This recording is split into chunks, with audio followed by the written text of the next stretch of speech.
বিসমিল্লাহির রহমানির রহিম। আসসালামু আলাইকুম। আমরা করোনার দুর্দান্ত রূপ সারা বিশ্বব্যাপী দেখছি।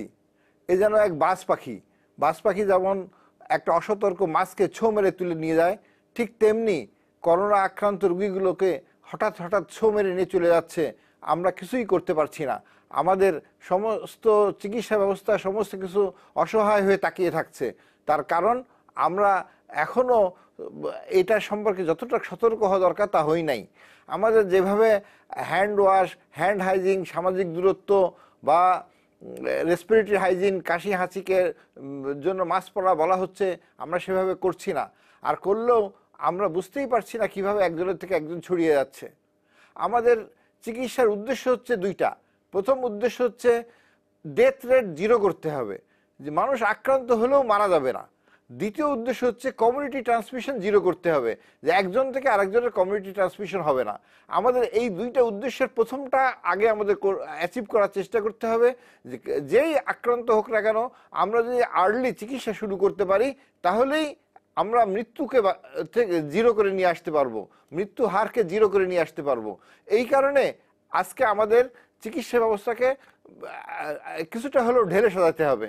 যে জিনিসটা ইম্পর্টেন্ট, এখন আমরা একটা মানুষের জ্বর কাশি হলে আমরা একটা লম্বা লাইন দিচ্ছি, আমরা কোভিড টেস্ট করছি, 7 দিন 8 দিন বা 6 দিন পরে বা 2 দিন 4 দিন পরে আমরা রিপোর্ট পাচ্ছি। এই রিপোর্ট পেতে পেতে অনেক মানুষ অসুস্থ হয়ে যাচ্ছে, এবং যখন অসুস্থ হচ্ছে তখন চিকিৎসার জন্য চিকিৎসকের দুয়ারে দুয়ারে ঘুরছে, কোনো জায়গায় চিকিৎসা ঠিকমতো পাচ্ছে না হয়তো, অথবা পেলেও দেরি হয়ে যাচ্ছে।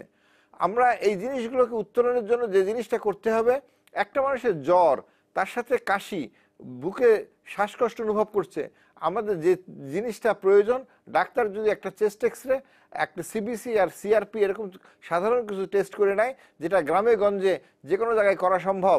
আমরা যেটা পিসিআর, এটা সব জায়গায় করা সম্ভব না, এটা ল্যাবরেটরি বেসড পরীক্ষা। কিন্তু একটা এক্সরে করা এটা সব জায়গায় সম্ভব, একদম উপজেলা লেভেলেও সম্ভব। আমরা যদি এভাবে একটা করে নেই, এক্সরের ভিতরে যদি সাদা সাদা ছোপ ছোপ দাগ দেখি, আর যদি আমরা দেখি তার ব্লাড কাউন্ট বাড়ে নাই, এটা আমাদের ইন্ডিকেট করবে যে সম্ভবত ভাইরাল ইনফেকশন হয়েছে। আমরা পালস অক্সিমিটার খুবই সহজ, একটা সহজলভ্য জিনিস, 2000-3000 টাকায় পাওয়া যায়। আমরা যদি অক্সিজেনটা দেখি যে 95-এর নিচে নেমে গেছে, আমরা সতর্ক হব এবং ওষুধ শুরু করতে হবে। অ্যান্টিভাইরাল থেরাপি বেস্ট ম্যানেজমেন্ট এখনকার জন্য, কারণ অ্যান্টিভাইরাল থেরাপি দিলে পেশেন্টের জীবন বাঁচে। আমরা অ্যান্টিভাইরাল থেরাপির মধ্যে 2 ধরনের থেরাপি এখন বাংলাদেশে, যেটা একদম পরীক্ষিত সত্য। সে দুটো থেরাপি, একটা হচ্ছে ফেভিপিরাপির আর একটা হচ্ছে রেমডেসিভির। ফেভিপিরাপির, রেমডেসিভির, এই দুটো, রেমডেসিভির ইনজেকশন ফর্মে, ফেভিপিরাপির ট্যাবলেট ফর্মে। আমরা এই ট্যাবলেটটা বা এই ওষুধটা যখনই আমরা সন্দেহ করব, বিশেষ করে 50 ঊর্ধ্ব রোগী যাদের ভিতরে অন্য কোনো রোগ, ডায়াবেটিস, প্রেশার বা হার্টের সমস্যা রয়েছে, আমরা এদের জন্য আর দেরি করব না, আমরা ওষুধ শুরু করে দেব। অনেক সময় আমরা মনে করি যে একসাথে 8টা ওষুধ খেলে হয়তো অনেক বেশি ডোজ হয়ে যাচ্ছে। আসলে এই ভাইরাসটা এতই দুরন্ত এবং এতই দুর্দান্ত যে প্রতিটা হাঁচির সাথে প্রায় 20 কোটি ভাইরাস বেরিয়ে আসে, প্রতিটা কাশির সাথে প্রায় 5 কোটি ভাইরাস বের হয়ে চারিদিক ছড়িয়ে যায়, এবং কথা বলি যখন কয়েক লক্ষ ভাইরাস বের হয়। কাজেই এই ভাইরাসকে যদি আমরা কমিউনিটি ট্রান্সমিশন জিরো করতে চাই, আমাদের ওষুধ শুরু করতে হবে। ওষুধ শুরু করার সাথে সাথে তার ভিতরে ভাইরাস রিপ্লিকেশন, ভাইরাস ডবল হওয়া, ভাইরাসের গতিকে রোধ করে দেওয়া সম্ভব হবে, যে কারণে একজন থেকে আরেকজনের ছড়ানো কমবে।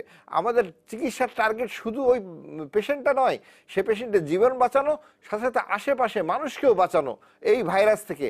এই কারণে আর্লি ইন্টারভেনশনের কোনো বিকল্প নেই। আমি বলতে চাই যে যখনই একটা মানুষ আক্রান্ত হবে, আমরা যদি মনে করি যে এই পেশেন্টটা করোনাতে আক্রান্ত হয়েছে, আমরা টেস্টে পাঠাবো, চিকিৎসা শুরু করে দেবো। আমরা 2 দিন 3 দিন টেস্ট চিকিৎসা করলাম, এর মধ্যে রিপোর্ট আসবে, যদি বাই চান্স আমরা নেগেটিভ পাই, আমরা ওষুধ দরকার হলে বন্ধ করে দেবো, কিন্তু যদি পজিটিভ পাই আমরা ওষুধটা কন্টিনিউ করব। এটার দ্বারা লাভ হবে যে আমরা মৃত্যু হারকে জিরোতে নিয়ে আসতে পারবো। আজকে আমাদের প্রথম টার্গেট হবে সারা দেশে চিকিৎসা ব্যবস্থা এইভাবে হতে হবে যে মানুষের মৃত্যু হার 0 হয়ে যাবে। তারপরে আমাদের কমিউনিটি ট্রান্সমিশন নিয়ে কাজ করতে হবে, যেটা হচ্ছে মানুষের দুয়ারে চিকিৎসা পৌঁছে দিতে হবে। আমাদের যদি আমরা মানুষের দুয়ারে চিকিৎসা পৌঁছাই তাহলেই কমিউনিটি ট্রান্সমিশন বন্ধ হবে। কারণ মানুষ অসুস্থ হবে, হাসপাতালে আসবে, চিকিৎসা নেবে, এভাবে কোনোদিন এই রোগকে কন্ট্রোল করা যাবে না। কমিউনিকেবল ডিজিজ কমিউনিটিতে যায় চিকিৎসা করতে হয়, কমিউনিকেবল ডিজিজ হসপিটালে চিকিৎসা করে কোনোদিন কন্ট্রোল করা যায় না। কমিউনিটি যেমন আমরা টিউবারকুলোসিসের জন্য আমাদের ডটস থেরাপি গ্রামে গঞ্জে ছড়িয়ে গেছে, যেখানে অসুস্থ হচ্ছে সেখানে মানুষ যে হাজির হয়ে যাচ্ছে, ঠিক তেমনি এই রোগের জন্য আমাদেরকে কমিউনিটিতে পৌঁছাতে হবে, গ্রামে গঞ্জে পৌঁছে যেতে হবে এবং চিকিৎসা ব্যবস্থা নিয়ে প্রোটোকল নিয়ে যখনই অসুস্থ হবে আমরা জ্বর মাপবো, অক্সিজেন মাপবো, যদি সম্ভব হয় এক্স রে করে নেব, যদি সম্ভব হয় একটা ব্লাড টেস্ট করে নেব, করে আমরা চিকিৎসা শুরু করব সন্দেহজনক রোগীগুলোকে এবং আমরা তাদের জন্য যে পিসিআর করতে পাঠাবো। এর মধ্যে চিকিৎসা পেলে, চিকিৎসা ছাড়াই হয়তো 70-80% রোগী ভালো হয়ে যায়, চিকিৎসা কারো লাগে না, কিন্তু কার লাগবে কার লাগবে না এটা তো আমরা জানি না।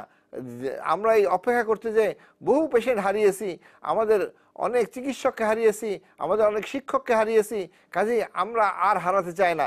আমাদের এখন প্রয়োজন মানুষকে বাঁচানো। এখন জীবন মৃত্যুর লড়াই, এই লড়াইয়ের ভিতরে প্রতিপক্ষকে দুর্বল মনে করলে হবে না। এই প্রতিপক্ষ যেমন সবল শক্তিশালী, আমাদের চিকিৎসা ব্যবস্থা এরকম শক্তিশালী হতে হবে।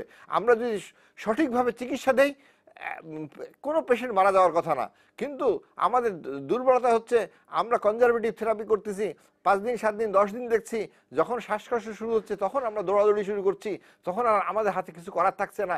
আমরা অসহায়ের মতো দেখছি, কাউকে আইসিইউতে ভর্তি করছি, কাউকে ভেন্টিলেটরে দিচ্ছি, কিন্তু পেশেন্টকে ফেরাতে পারছি না। এই কারণে পেশেন্ট ফেরানো তখন কঠিন হয়ে যাচ্ছে।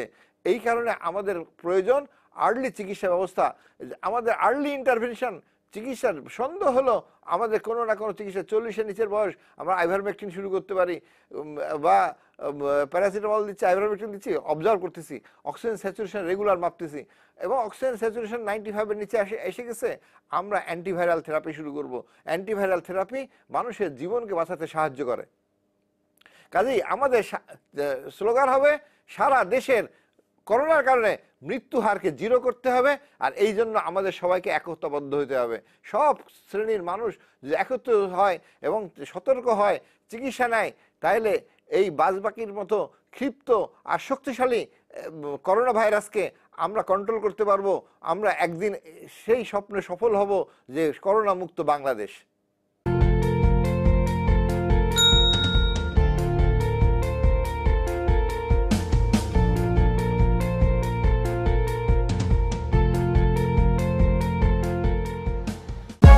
For more updates, subscribe